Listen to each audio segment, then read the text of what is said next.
on this week's show, answering your questions about all of the streaming options, big news about upcoming CONMEBOL World Cup qualifiers, latest updates about Scottish Premiership rights, Lazio and Inter TV have arrived in the US, more details about the NISA final on US streaming, plus we have letters from you listeners in our Mailbag section. I'm Christopher Harris, aka The Gaffer, joined alongside my co-host Kartik Krishnaiyer. Now Kartik, there's been a lot of soccer from this past week. It seems to be that, actually I think this past weekend I was tweeting on Sunday morning, I was like, there were so many games to choose from, so many good games at the same exact time. There was a massive match in the Bundesliga, I think it was the Hoffenheim against Bayern match, I think Valencia, and actually Atleti was playing in La Liga. You had Luis Suarez making his debut for Atleti. You had a good game in the Premier League and much, much more. Sometimes that's the challenge that we have, is trying to figure out what are the best games to watch. And you never know, so we end up flipping channels sometimes, or we kind of stick with one and hoping it gets better. Sometimes it's a roll of the dice. But for you from this past week, what was your favourite match that stood out? The Bayern-Sevilla match. I mean, my favorite match was the Bayern-Hoffenheim match because of the result and because Hoffenheim really controlled that match. But in terms of the quality of game, it would be the Bayern-Sevilla plus 30 minutes of bonus football, the European Super Cup. Yeah, and usually, now this is from my perspective, usually the UEFA Super Cup is a tournament that I don't have a lot of interest in.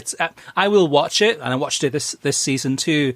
Obviously, the winners between the Champions League winner against the Europa League winner, and Sevilla is a fantastic team, and it's a team that always does well in European competitions. The Europa League is their tournament. Bayern, which right now are just almost unstoppable, except for that Hoffenheim shocker.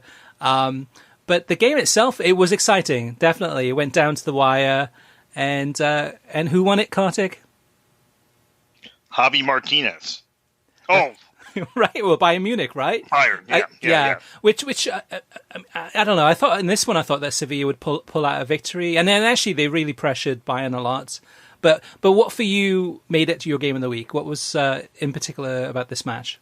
The way Sevilla was able to create chance after chance after chance inside the 90, the way Bayern's midfield seemed a little more open than they typically are. Now, that would continue at the weekend, but I think there were some personnel changes when they played Hoffenheim. So that was it. I mean, Sevilla creating more chances than I thought they would, but then Bayern in the end getting the winner.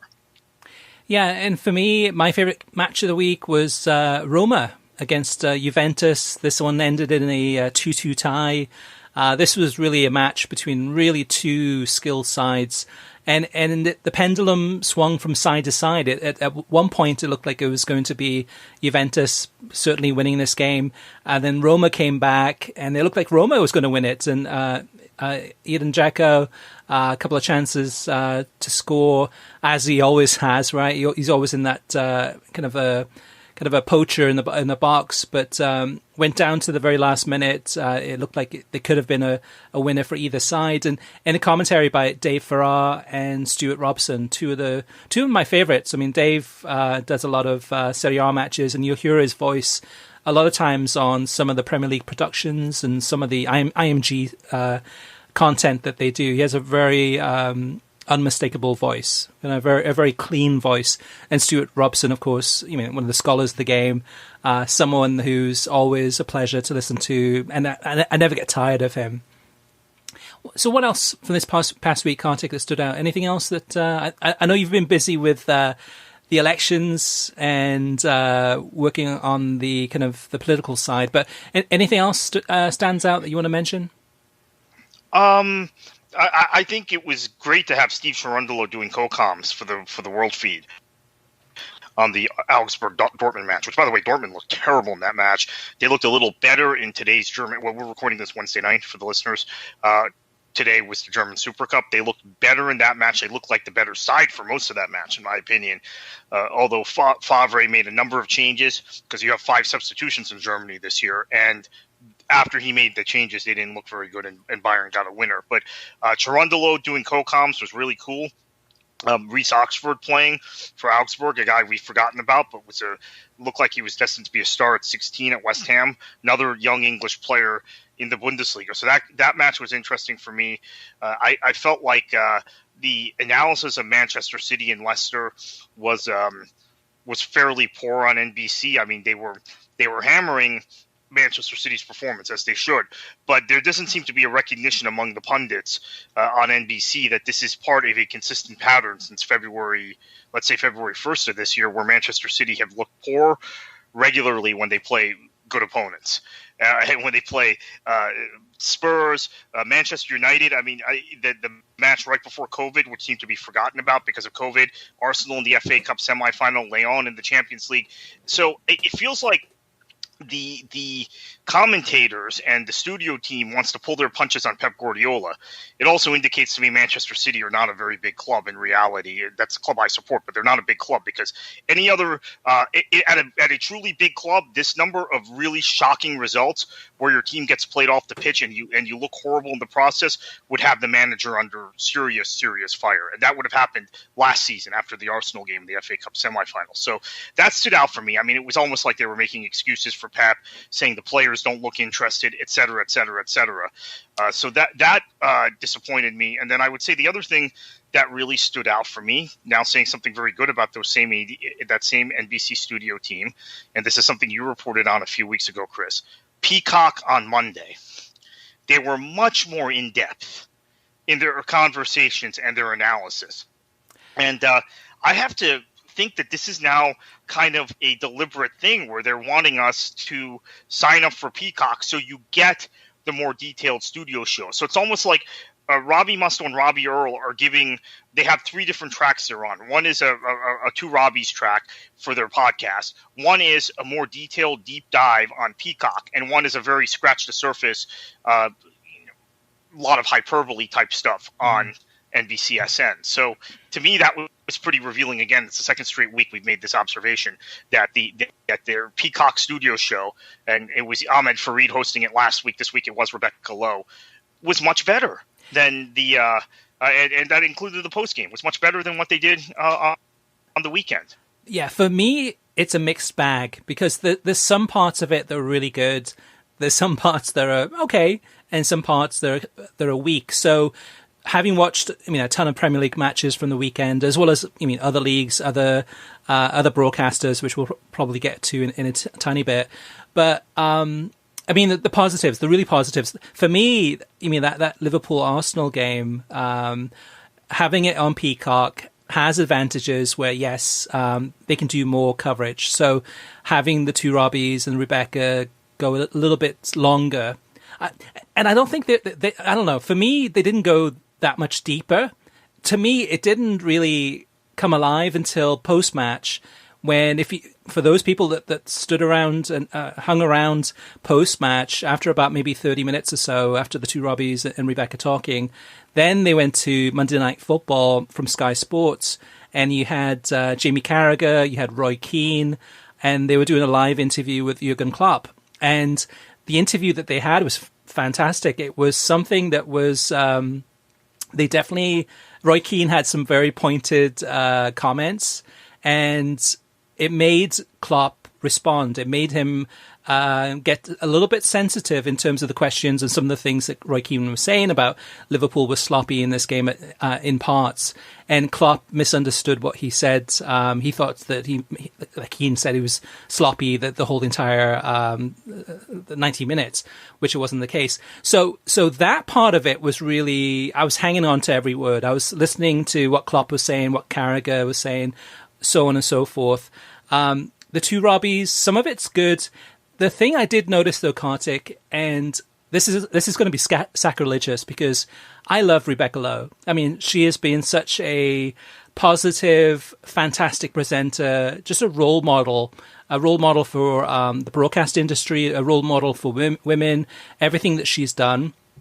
But I'm getting a little bit tired of some of her questions that are so predictable. And I think I wrote down a couple of these. from this past weekend. But it's the same type of questions we've been hearing for about, 7, now we're in our 8th year. The first question was, take us inside that dressing room and tell us what's going through the players' minds right now. I've heard Rebecca ask that question probably 100 times, maybe 200 times in the last 7 or 8 years.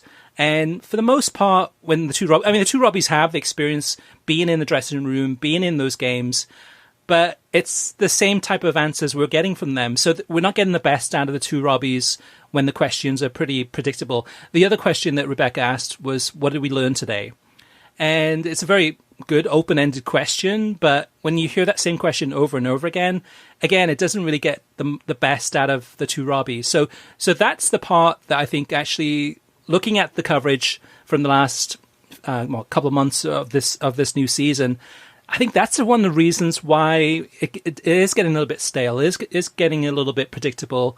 It is getting a bit flat. Is because Rebecca's not the one that is not asking those really, really deep, thought-provoking questions that are very pointed, that are going to get a reaction. It has become very comfortable. Now, I think the coverage is decent. I just think that they can do better. And that's the thing that I think they're struggling with, or we're struggling with. I'm struggling with is, again, I'm not kind of first in line on a Sunday morning at 7:00 in the morning, or on Saturday morning at 6:30 or 7:00 in the morning, just hanging on to their every word. I'm just kind of holding back. I'm hearing good things now and again, but I think just overall, I think we've gotten spoilt in a way, Kartik, with 7 or 8 years of really good coverage. Maybe 6 or 7 of good coverage, and it's just become a little bit stale. And I think Tim Howard so far has not added anything really, different to that chemistry, to that mix. And I think Kyle leaving, some people don't like Kyle, but to me, I think we're actually missing a lot with Kyle not there.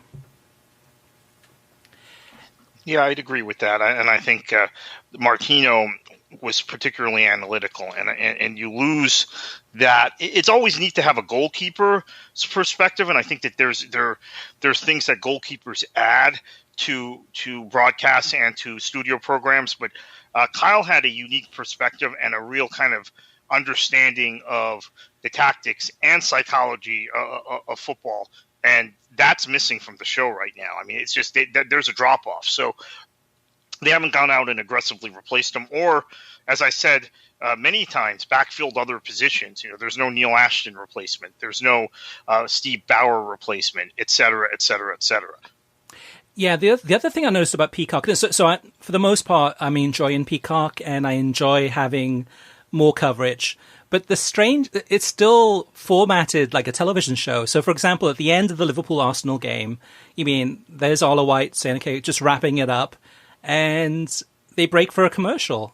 Except with Peacock, there are no commercials, so we get 2 to 3 minutes of we'll be right back in a minute message on the screen. And then they come back, and then they're in the studio, and they start talking about some of the points that they want to address. And for me, it's a little bit weird because you would think that as soon as the game ends, they go right back to the studio, and they say, okay, let's jump right in and let's talk about X, Y, and Z. And I think part of it too is that they've been so used to the TV format, perhaps, that they have to kind of take a couple of minutes and to go over the points and trying to figure out, okay, this is what we're going to talk about in this next segment. Okay, go ahead and get prepared.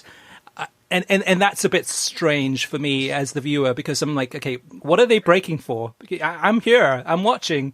Go straight to the studio. So maybe that's going to come soon, though. Yeah, so I'm not quite sure what that is. At first I thought, I'm not thinking clearly, and I'm thinking, oh, so they must have local affiliates showing this match, like your local NBC affiliates, and they have local breaks that they're inserting. And then I realized, no, that's not true. This is exclusively on streaming, this broadcast. This was the first week of the season. I was thinking maybe it's being shown on some local broadcast where they have to build in 3 minutes of commercials at halftime. I don't know. I don't have an explanation. I think it's very weird, honestly. It's very awkward that they have not knowing that they were launching this streaming service and knowing, unlike NBC Sports Gold, they were going to have bumper program around the matches they showed exclusively on Peacock. that they didn't build in some sort of formula for this in advance of launching the streaming service. I mean, it looks to me, may sound terrible, Chris. This might be sacrilege, just like what you said about Rebecca Lowe. It looks very lazy to me from NBC. It looks like a lazy production and something that they had not thought through, knowing. How long have you been reporting on the fact that Peacock was going to launch and they were going to move a lot of the Premier League games behind that paywall? A year at least. Well, yes. Well, maybe not a year, but it's been since the beginning of this year. Yeah. So 8 months before they actually launched it, 7 or 8 months, and this is what we get. So I think it's pretty lazy, and while we appreciate the coverage, it's like they haven't done anything too unique. You're right with Peacock, and we'll see. I mean, this is a work in progress. ESPN didn't get everything right with ESPN Plus right away, but they eventually did. And they eventually had these accompanying studio shows with the broadcasts. We talked about the FA Cup final, the studio hosted by Kay Murray for an hour and a half, I want to say, before kickoff. And then building ESPN FC into the broadcast. Remember, we used to complain about this on this show about a year and a half ago, that ESPN was just flipping the switch on ESPN Plus broadcasts of Serie A, of whatever else they were showing at the time. And eventually they brought in kind of the ESPN FC studio team. They brought Mark Donaldson and Matteo Benetti onto ESPN Plus broadcasts at Serie A, which they didn't do initially, and they made it a little more complete of a broadcast. And we talked about Kay Murray now in the studio that they've used for a couple of ESPN Plus broadcasts. I don't know if NBC is similarly going to evolve in how they present their streaming product, or if this is going to be it, and we just have to accept it. Yeah, part of it too is it definitely disrupts the rhythm. So the rhythm that they're used to is doing 90 minutes of the game. As soon as the game ends, Arlo gives the kind of wraps it up. It goes to commercial. It comes back about 3 minutes later, and then they dive right in. Well, we don't need that any longer. Maybe that's part of it too. It's just that the rhythm that they're used to is not used to kind of going straight into the studio and just jumping right in on it. So that's different. And it's not the end of the world, but it is something to improve upon. I think the other thing we want to talk about too, Kartik, or at least I want to talk about too, is the Bundesliga. I mean, the Bundesliga to me seems to be making all the right moves, all the right steps in the way that you can tell from behind the scenes that they've put a lot of effort into making sure that this is the most polished coverage possible for this league. So everything from the commentators to the co-commentators to the coverage, the production, and everything like that. Something that happens behind the scenes too is that from this past probably 2 weeks, I've had a lot of emails from ESPN saying, "Hey, here's some content. Here's some content about the Bundesliga." A lot of these content pieces are either video or copy. I mean, articles basically, or just kind of background on the different players, the different young Americans playing in the Bundesliga. A lot of things that I could take as the publisher and editor of World Soccer Talk and put those into my articles.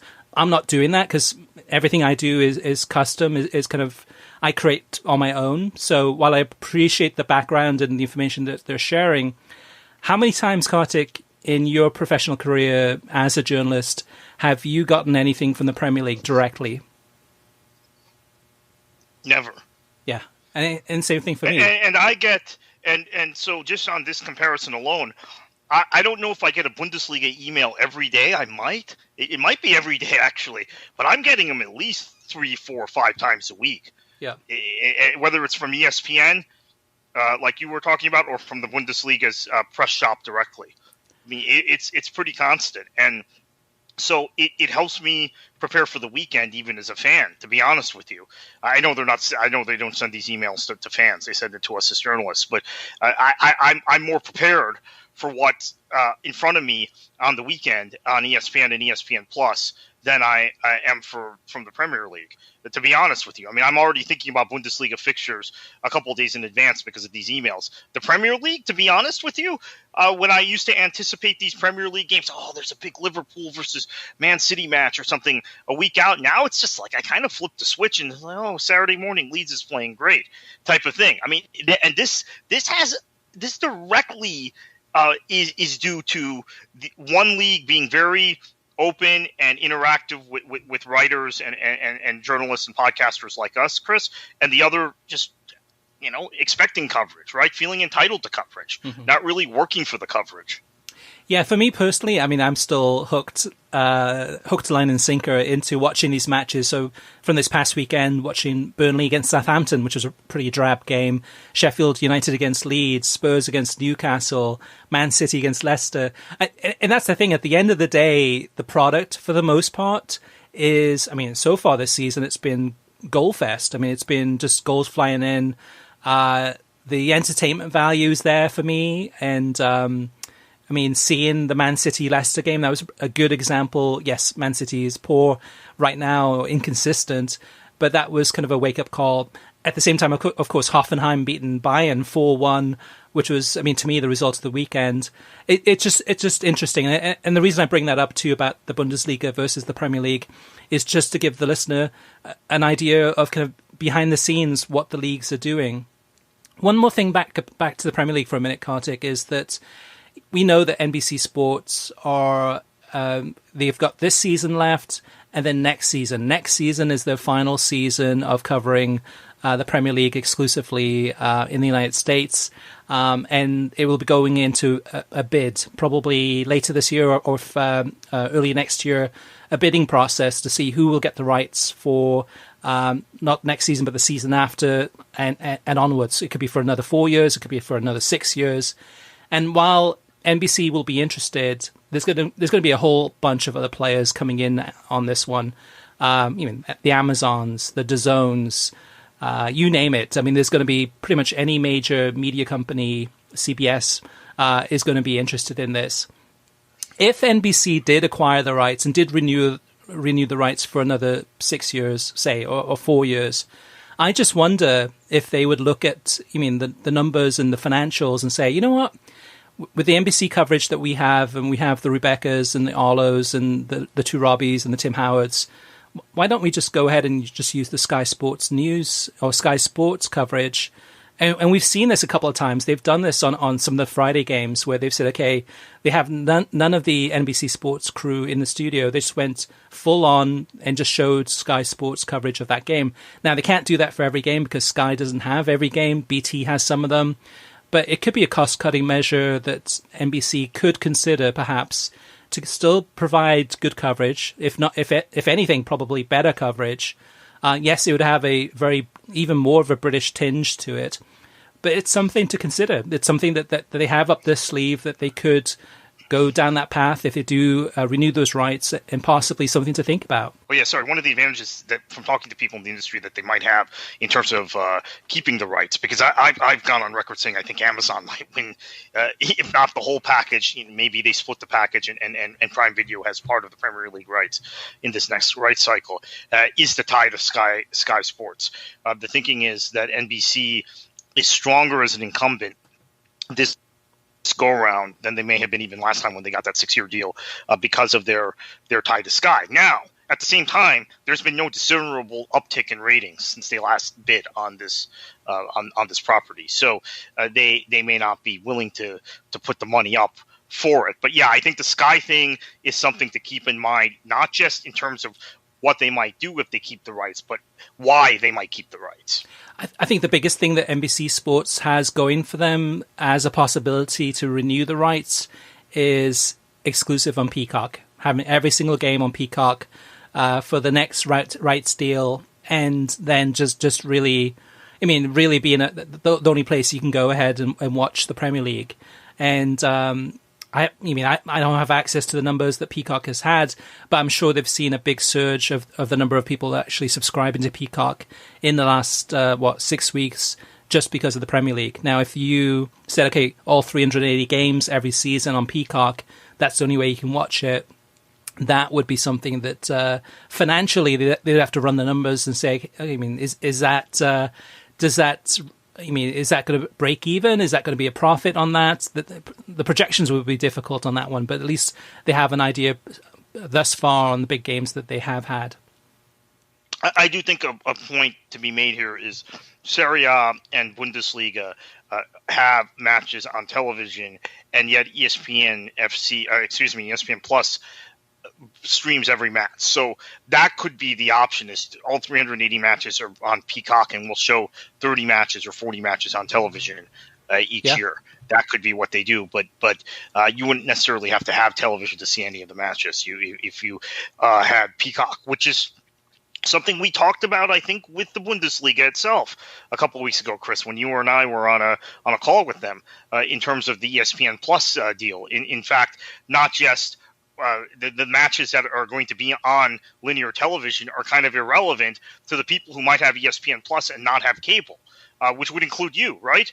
Potentially, the cord cutters, because every Bundesliga match will be on ESPN Plus. Every Serie A match is on ESPN Plus.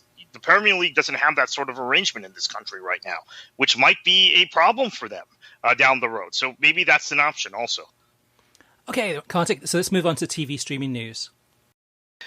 NISA's championship match on October 2nd will be live on beIN Sports Extra at 5:55 p.m. Eastern Time, 2:55 p.m. Pacific. Most of the fall showcase matches have been on beIN Sports Extra in that time slot or thereabouts. Meanwhile, for the first time in league history, Usl League One Final will be broadcast on linear television, airing live on ESPN Deportes on Friday, October 30th at 8 p.m. So that's ESPN Deportes for the USL League One Final, beIN Sports Extra for the NISA Championship Final, which is October 2nd, this Friday, 4 weeks later, the USL League One Final. Those are our two third divisions in the United States, by the way. Do you think, Kartik, there's any competition there with, say, USL saying, okay, all right, well, if NISA has their games on beIN Sports Extra and they're pushing a little bit heavy to get that word out there, maybe we should try to go ahead and have our League One Final on ESPN Deportes? Yes, I do think they're absolutely related, and beIN has been very good. Now, again, with the limited kind of bandwidth beIN has compared to other networks, beIN has been very good about promoting NISA with their social media team and other efforts at outreach. So I think NISA's happy with what beIN has done for them, and then that has put them in more conversations, which therefore made USL respond, because USL's policy to this point has been to ignore NISA, pretend like they don't exist, try and poach their teams, which they've done with Miami FC and now with Oakland Roots. But NISA getting onto beIN, I think, prompted USL to pull the trigger and get League One, which has not been televised at all anywhere,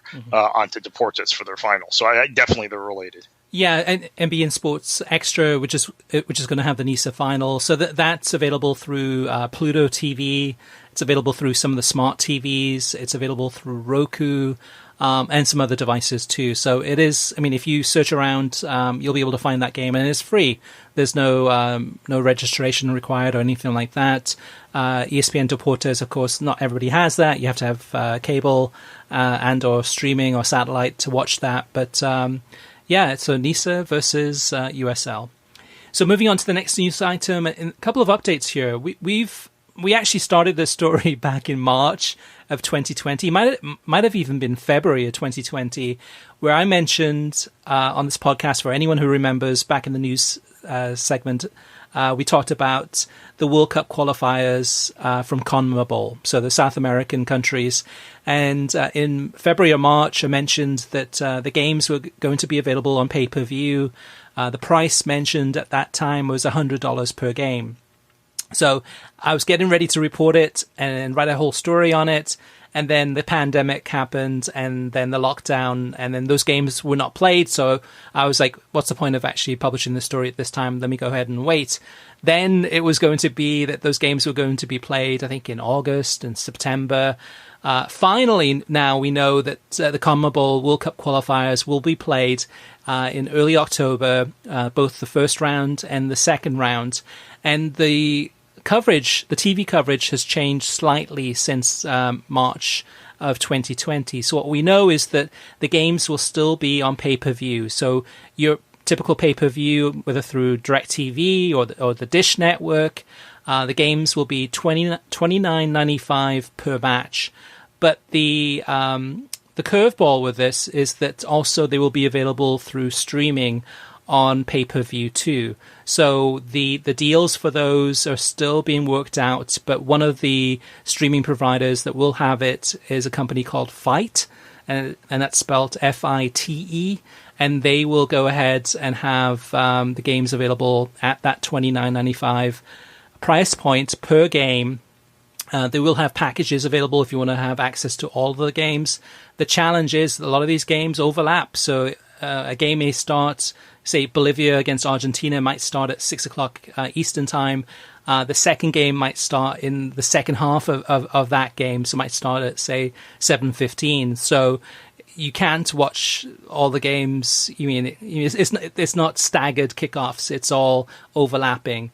So that's the latest. We'll have more details. There's going to be some more information released regarding this in the next couple of days, and we will publish that story at worldsoccertalk.com once it is official. So that's the first part of it. And the shame of it is, too, this is going back in time. This is going back to the 1990s, going back to pay-per-view.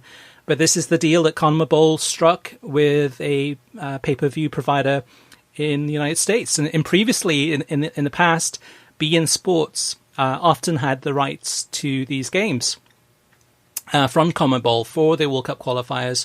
But in the last, 12 to 18 months, beIN Sports has been turning down a lot of opportunities to bid on rights. And their rationale is that they're losing money, that the rights they've bought in the past that they overpaid for, they believe they're not seeing the revenue from those because of people watching games illegally, basically through piracy. And so they're making a conscious effort to make a statement in the public and in the industry to actually turn down opportunities for rights. And as a result, now we're faced with a pay-per-view situation. The second part of this, Kartik, is a story that's near and dear to my heart because we broke the story about the Scottish Premiership becoming available in a 5-year deal with ESPN+. Thus far, it's been really frustrating because the deal we announced was in, I think, late August, early September. I think early September, around about Labor Day. And it's challenging and frustrating because ESPN Plus has not actually gone ahead and aired any games. And what has happened thus far, just to give everyone an update, is that the Scottish Professional Football League contacted me to say the deal had been done. I had contacted ESPN, and one of my sources there said they were just finalizing the paperwork, but effectively the deal was done. Now, in the meantime, we run with the story, and we get confirmation from a couple other sources that were very reliable that said, yes, it's happening.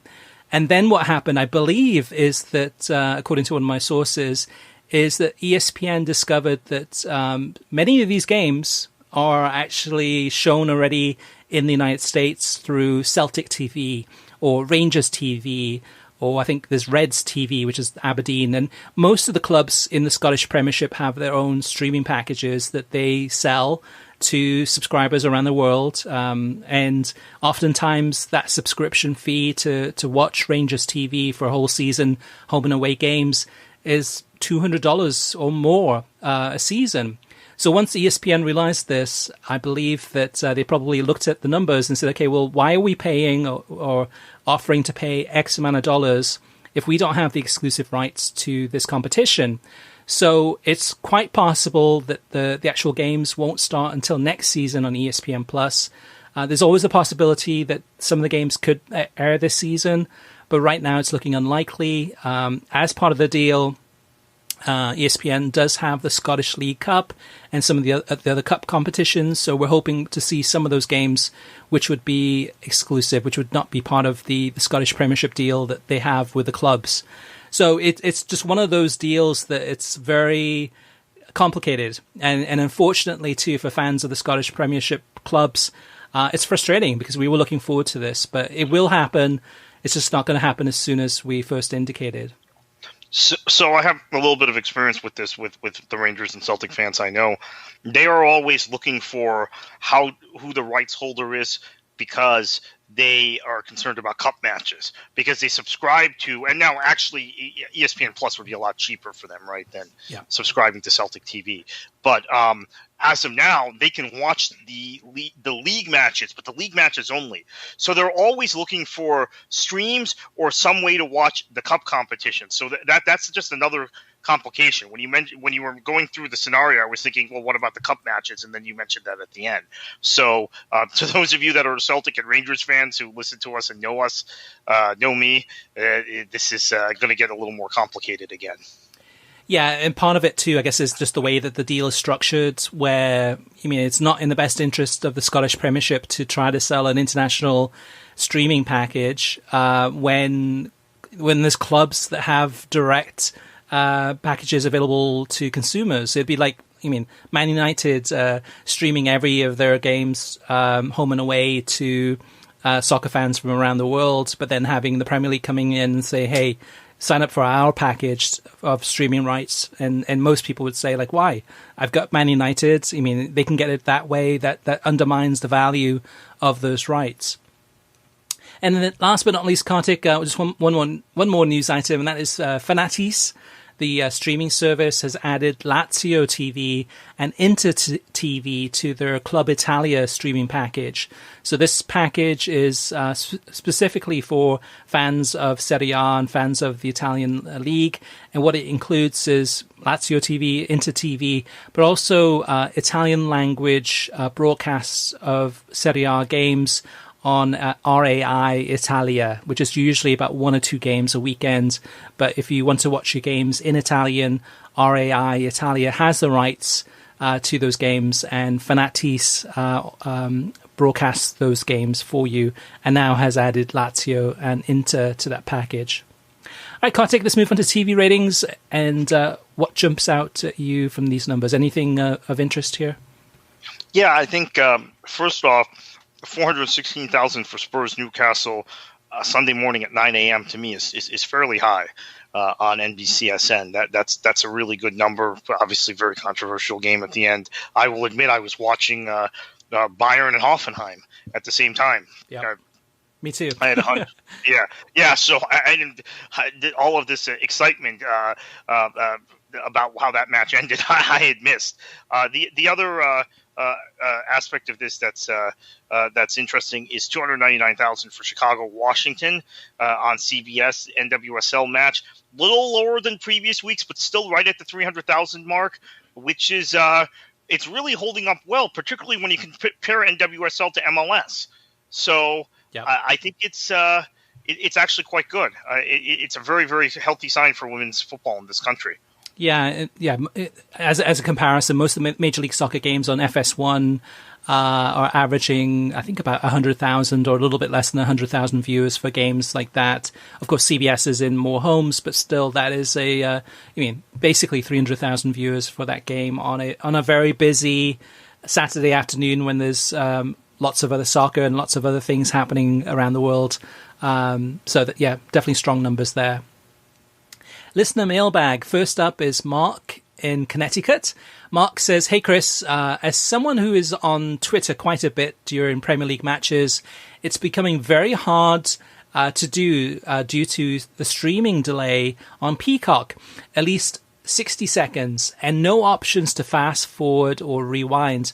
Not impressive at all. I saw about 20 tweets about Jota's third goal before I saw it on TV, basically a Peacock.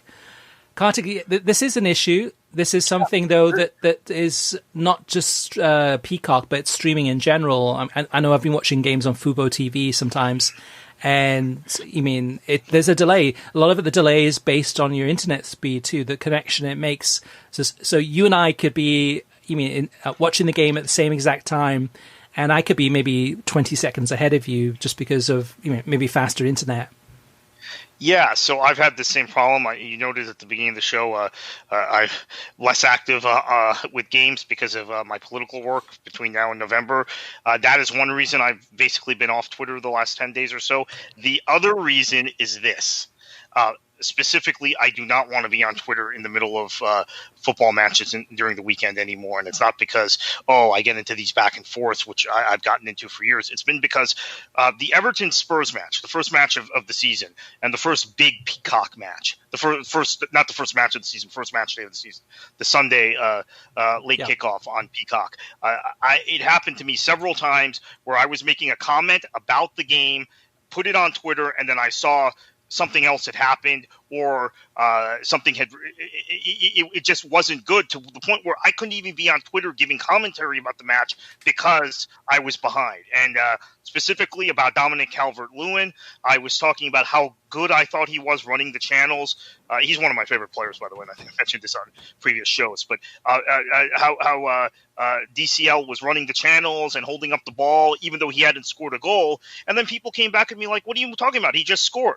Right? And it was because he then got that goal that won the match right after that. And then it happened in a Bundesliga match. So yeah, I'm off Twitter during the matches on the weekends now, and unless of course there are matches that are on over the air NBC, over the air ESPN, then I'm on. But I'm actually staying off during the streaming for this reason. So thank you, Mark. You're absolutely right. That is one disadvantage of streaming versus television. Television, you're going to get a much closer to the actual live match. I mean, even with television, there's a delay, and oftentimes it's 7-second delay. And in previous years, when we've watched games at the same time in the World Cup, for example, and you're watching a game on Fox and you're watching a game on Univision might be 2 or 3 seconds ahead of Fox. So sometimes I guess in terms of the signal and how quickly they can actually process the live signal, I'm guessing on that one, but there is a difference even on television. But when it is a marked difference, excuse the pun, like that with Peacock, it is frustrating. And it is one of those things that it's probably best not to actually be on Twitter or social media tweeting or posting, because you might be a couple minutes behind. You might have missed something, and it might make you look bad, or it might spoil a game for you. Next up is Dave. Dave says, "Good podcast as always. Now that Peacock is on Roku, I'm 100% happy. I am infatuated with Bielsa and Leeds as well.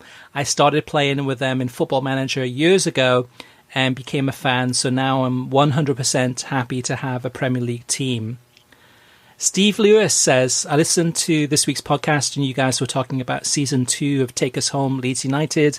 You mentioned Amazon may be releasing a few episodes a week, but there are only 2 episodes in all of season 2 for whatever reason. And I finished episode 1, and at the very end of episode 1, it mentions that coronavirus has struck and Great Britain's going into a lockdown. So that's what I would imagine the reason that there's only 2 episodes in this season. I haven't watched the second episode yet, but I'm looking forward to it. So maybe perhaps, unless any of the viewers or listeners know, let us know. But that's my guess on that one. Alan says, "After listening to all the enthusiasm about Leeds on your pod and many other forms of the football media, I would like to offer my alternative view. In the 1970s and 1980s, I travelled up and down the country following Everton. During that time, some of my most unpleasant experiences watching football was when Leeds were involved. Go into any pub in Liverpool, Manchester, Birmingham or London and ask people of my generation, I'm 62, what they think of Leeds.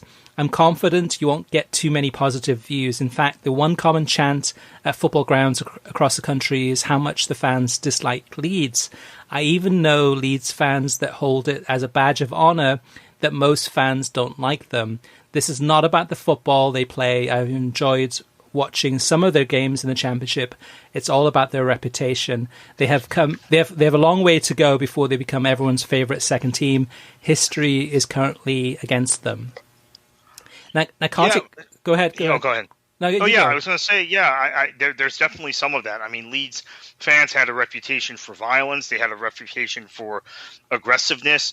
They had a reputation for hooliganism. And my friends and I would joke about the fact that it was such a terrible thing for English football to have Cardiff and Leeds in the same league, playing twice a year, which they've been in the same league. Well, Cardiff has come up a couple of times, right, to the Premier League, but more or less they've been in the same league for the last decade, because there was still, if there are two clubs that still have a little bit of that element in England, I mean, there are a few others that do too, but it was Cardiff and Leeds. So yeah, I can definitely relate to what you're saying, Alan. And fans I know of your generation generally say the same thing about Leeds.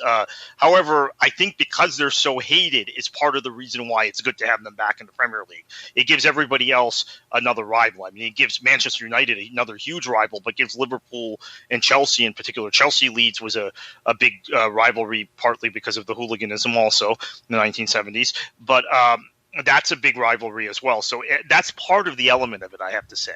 Yeah, and from personal experience too, growing up in Great Britain in the 1970s and early 80s, there were two clubs that were feared the most as far as having the worst football supporters. And you mentioned them, Kartik, Leeds United and Chelsea. Now, Chelsea of today, if you talk to, say, somebody that's relatively young who may be, living in England or living in America or living around anywhere around the world, and you mentioned Chelsea and mentioned, tell me about their fans. Are they friendly? Are they, what type of culture does Chelsea have? And it is very much at this point. I mean, they've changed the perception. They've changed the reality. Chelsea fans are usually kind of more elite, a little bit more kind of on the kind of up the table in terms of usually maybe upper middle class sometimes, especially. Well, those are the fans that go to their home matches, but they still have a hooligan problem when they travel to Europe. And some of these fans were able to get cheaper tickets. So Chelsea still has that element. But yeah, they've done a good job. I mean, this sounds terrible, but they've effectively priced those people out of their ground. Yeah, and for me, like going to games in the 1970s and 1980s, I was young. I was 11 years old, 12 years old, 13 years old, going to games with my friends. We'd jump on a bus and go to a game. My parents had no idea where we were. They might know I went to a game, but it was a different time. But the only games I was not allowed to go to because it would have been just too violent was Chelsea and Cardiff City. And Cardiff just because they were a local team relatively local to my team. So those are the two that I was kind of like, whatever you do not go to those games. And Leeds, I went to see Leeds play at home against Swansea. Swansea playing at home against Leeds. And they were, violent. So were Swansea fans too, but they were violent. Just like you had to be very careful at that time. Now the perception is reality. So among my generation and Alan's generation and many others' generations, Leeds has a lot of negativity attached to the name. And I still think now in this day and age, the way that the club has over the years has positioned themselves, the way that the owner, Andrea, has rebuilt this club and all the things that they've done in terms of the way that they've marketed this club, bringing Bielsa in, the brand of football that they've done, it's changed the perception of a lot of newer fans, where most newer fans have no idea about the history and the past, the ugly side of Leeds off the pitch. And the same thing with Chelsea. I think most Chelsea fans these days, unless they do a lot of history or read a lot of books, maybe they're not paying attention to the away games, but for the most part, their perception is very positive about Chelsea and that fan culture. Rich says, I have enjoyed your website and podcast for years. Not sure if you saw the article in the Wall Street Journal recently about NBC and its cable networks. It included the following paragraph. The future is also dimming for sports networks like the Golf Channel and NBC Sports Network. Hockey and soccer games are likely to appear more frequently on USA Network and Peacock, the people say. Now, Peacock, yes, we know that. And if anything, we're going to see more and more games next season. I'm sure of it on Peacock compared to this year. And this year's 46%. USA, I'm not so sure about that. Maybe if they did get rid of NBC Sports Network, I could see them putting some of the games on USA. But I think it's more so over-the-air NBC on Saturdays, and Peacock is the future. But thank you, Rich, for sharing that. Jason says, soccer streaming is a big deal for ESPN, NBC, CBS, etc. now because the US sports have their own services. You can watch Major League Baseball directly on their MLB.TV service now and bypass the TV channels. But who says that one day the Bundesliga can't create their own independent streaming service to cover games with English commentary, just like Major League Baseball and the NHL network, etc.?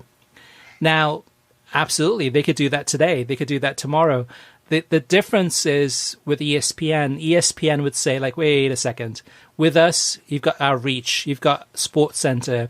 You've got our marketing muscle. You've got our ESPN Plus. You've got all the things, all the relationships, all of the things that we can do to grow the Bundesliga, to do those Sports Center special features, possibly a 30 for 30. Also, Soccer Made in Germany, all the coverage. ESPN Plus is the go-to place for sports fans these days. And it's relatively new, right? And the Bundesliga could definitely launch their own streaming product and have people subscribe directly, but they don't have those things that ESPN has. And that would put them at a major disadvantage. Yeah, so we have some experience with this in the soccer space. Major League Soccer had their own MLS Live, which had launched, which originally had been kind of conceived by MLB when MLB still owned BAMTech, and BAMTech was involved with MLS about 10 years ago. Eventually, MLS launches it after they pull their website and everything away from BAMTech and launch it independently. They launch MLS Live. It's a standalone service. You pay $69, $79, whatever it was, a year for it. Eventually, when ESPN Plus launched, it became more logical for Major League Soccer to do away with MLS Live and folded into ESPN Plus, which married them back with BAMTech, ironically enough. But it ended up being much better for them to have ESPN's marketing muscle behind it than having a standalone service. So that's an interesting experience with soccer. We've seen NBA, NHL, MLB. They have enough of a branding and a marketing muscle to do this. Although NBA TV, I believe, is done by Turner and as technically BR Live as well. Yeah, and with the Premier League too. I mean, this could happen to the Premier League where they say, okay, we're going to go direct. We're going to have our own streaming service, bypass all the TV networks. But NBC and others would say, like, hey, wait a second, we're doing fan fests. There's no way that the Premier League could put on these types of fan fests with all of the different things happening, with all the different local NBC stations covering and publicizing, doing local spots. All of the marketing and promotion and all that effort, all that reach, something like the Premier League could not do that themselves. I mean, they need NBC, the Bundesliga needs ESPN, etc., etc. Jim Hennessy says, hi guys, thanks for the great work on the podcast. It's always a must listen every week and offers a very unique perspective, which I really enjoy. I have a question related to the new Peacock service. Out of convenience, I access most of my streaming services through my Samsung TV. Content like Netflix, Amazon Prime, YouTube, and HBO I can stream directly from the TV. Is there any indication when Peacock will provide an app for Samsung TV that allows me to access Premier League games through my television? So, Jim, what I do know is that they have had talks, but there's nothing to announce yet. So I don't have any indication it's going to happen soon. But it could. I mean, the same thing with the Peacock, too. The Peacock was, it seemed to be weeks away, months away. And all of a sudden, Peacock put the foot down. And within 2 days, Roku went ahead and added Peacock to that. So with Samsung, hopefully those discussions are continuing, and hopefully it'll happen soon. But it's definitely one that's on the near the top of the list for Peacock to be. And by the way, my LG Smart TV has Peacock built in. Yeah, and which is and really Vizio useful. too. Yeah, it definitely it makes things easier. It definitely does. Absolutely. Jason Ryder says, in the early stages of the season, I noticed that my viewing habits are being affected by the factor of fans being in stadiums or not.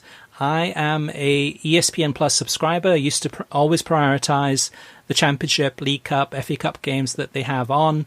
But game after game of empty stadiums has taken its toll on my senses. The English games seem very dull now, to a point now that the Bundesliga and Eredivisie leagues have started. I have watched just them. I wonder if you are doing the same thing, and if other listeners you have interacted with react this way too. Now, Kartik, let me just go on and read one more comment. And this is from JP, which is related. JP says, another weekend and another day where I'm surprised by the matches that grabbed my attention the most. Headed into today, expected to watch Torino against Atalanta, which I did, and Real Betis against Real Madrid. The matches around noon didn't jump off the page for me. However, couldn't turn off the Sampdoria against Benevento match. It was so good. And at halftime, I checked in on Fortuna Sittard against AZ Alkmaar, and I got sucked into that too. Make sure to go back to it once the Sampdoria match was over, and I was rewarded big time. Then the Inter against Fiorentina match held more of my attention than Real Madrid, and when that ended, I went over to Ajax against Vitesse, and an intense finish as well. Eredivisie is and has the most memorable matches for me these past 2 weeks. I've heard that a bunch of times, Kartik. I mean, when I've watched the Eredivisie, I like that the stadiums are close to the pitch, so it reminds me of England a lot. It's a lot of open-ended games. It's a lot of good skill. When the fans are in the stadium, it's a really great atmosphere, and the fans, I believe, are in a lot of these grounds in the Dutch league. But two people there, and we've had other comments too on worldsoccertalk.com too. ESPN Plus opens up a whole new window. It's not just for the Bundesliga. I think it is one of those things where people start to kind of check out other things. And oftentimes I think they're pleasantly surprised. All right, Kartik. Next up, soccer thoughts on the topic of what would happen if the NBCSN lost their rights to the NHL and the Premier League in the next couple of years. Soccer thoughts says it actually makes sense for Fox to go all in with the Premier League. 6 years, 2026 World Cup. While I would not be against that happening, it would be great to see Fox getting back into the soccer game, other than Major League Soccer and the Gold Cup and the World Cup, of course. I don't think that's going to happen anytime soon. I mean, I think it was this week or last week that Fox paid several $1 billion for the rights to more NFL games. I think they're just making a big commitment into sports that they know and can handle. And they're left with a lot of these soccer rights that who knows if they'll renew those. But everything is building up to the 2026 World Cup. But for the most part, I don't see them getting involved at all, Kartik. Yeah, I'd be surprised if they even placed a bid this time. The last time they placed a joint bid with ESPN, my guess is ESPN would lodge their own independent bid this time. And I'm not sure where Fox Sports as a broadcaster is going to be 6 years from now. I think maybe the World Cup ended up being, the FIFA rights ended up being too expensive for them, and I don't think that they would retain those either. But it's a long way off, so who knows? But in terms of the Premier League, I don't see them as a factor at all. I think it'll be, as I said, I think Amazon has a great shot. We've talked a lot about NBC, ESPN, other streaming services. DAZN is definitely going to go in for it. So I don't think Fox is really a factor. Yeah, my guess right now, my educated guess right now would be CBS. And CBS, again, it comes down to the numbers. It comes down to, obviously with Paramount Plus launching next year, well, CBS All Access has launched a long time ago, but with the new name, this gives it Paramount Plus a huge opportunity to gobble up more of the consumers out there in terms of the numbers, and that would be a huge. The Champions League is huge, but the Premier League is one of the must-see leagues. Still, even for people who hate the Premier League, it's one of those things that they still watch it. I think CBS is my bet for the next rights deal. All right, 2 more to go. Hey guys, this is Danny. Love the podcast. I was wondering if the Peacock app is going to be available on Samsung TV. I love the app. I just hate having to stream directly from a phone, an iPad to the TV and not having the app directly on the TV. I know you said to be patient with Peacock, but is there any possibility that Samsung will provide the Peacock app on its TVs? Also, to switch topics, and this is a stretch, but could you see Diego Simeone leaving Atletico after his contract is up in a couple of years? It seems like Simeone and Man United would be an amazing fit. Could you ever see that? Thanks again. Love the pod. I think that time has passed, Kartik. I think that would have happened probably a couple of years ago before Jose got the job. And I see Diego staying at Atleti until he retires at this stage. I still think he's going to take the Inter job at some point. My guess is Conte is going to have them. We just talked about someone talked about the Fiorentina match, right? The 4-3 match this past weekend. I think Conte very well could win Serie A this season, and we know how Conte burns out at clubs, right? He's already having issues with the ownership there. And in a year or two, he leaves and Simeone goes. Otherwise, yeah, I agree. I think Simeone stays at Atleti, but I still think that Inter job, and of course he played at Inter, is very, very attractive for him for multiple reasons, and he could bring them back potentially to the top of Europe. All right, Kartik, this last question is for you, and I know you've been busy with watching a lot of leagues and games and with your work in politics, so I'm not sure if you've had a chance to look at this. I haven't. I know I haven't. But Chris says, can we expect some World Soccer Talk analysis of the NISA coverage on beIN Sports Extra? I'm sure there are some folks in Detroit who are interested. Thus far, commentating has been quite meh from my view, but I'm curious about the viewership numbers and other perspectives. Yeah, okay. I know Detroit City fans are always interested in commentators if they are not they're not sufficiently partial towards Detroit City in some cases. I mean, I saw this in NPSL also, where the commentators for the opposing teams would just get beaten up. I agree. Some of the commentary has been me and has been kind of off. And Chattanooga. Now, I had the pleasure of calling 1 or 2 Chattanooga games myself. So when Chattanooga plays and Detroit plays, the announcers have no excuse. There's history, there are players, there are resources that would have you prepared. But I will tell you, with some of the other NISA teams, it's not that simple.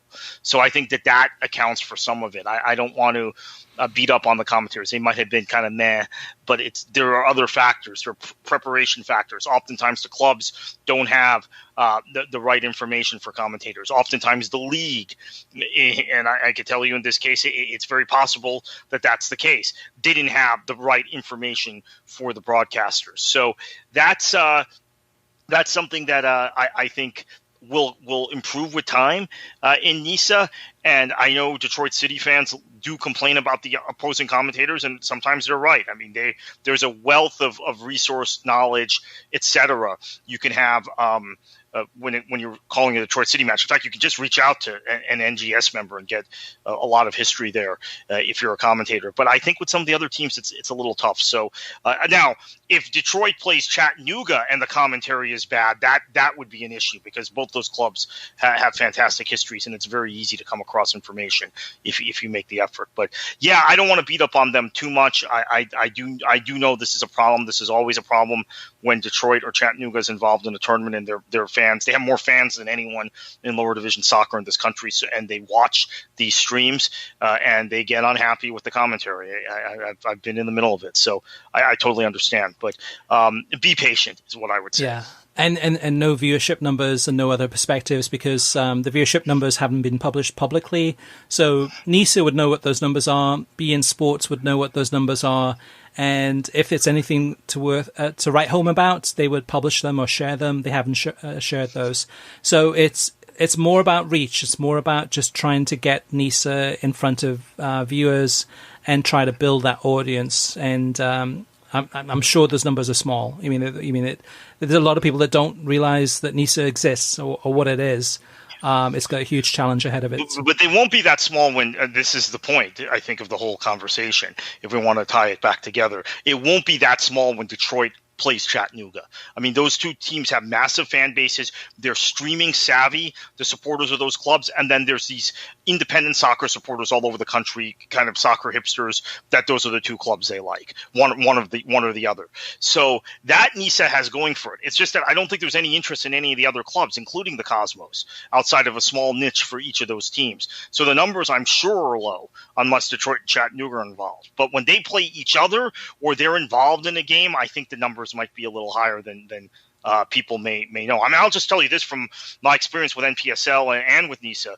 The streaming numbers when Chattanooga is involved are significantly higher than you'd think they were. And I bet there are more people watching Chattanooga games streaming than people who are watching USL games on television with just random USL teams. So there are actually two teams in NISA with pretty massive fan bases for lower division teams in this country.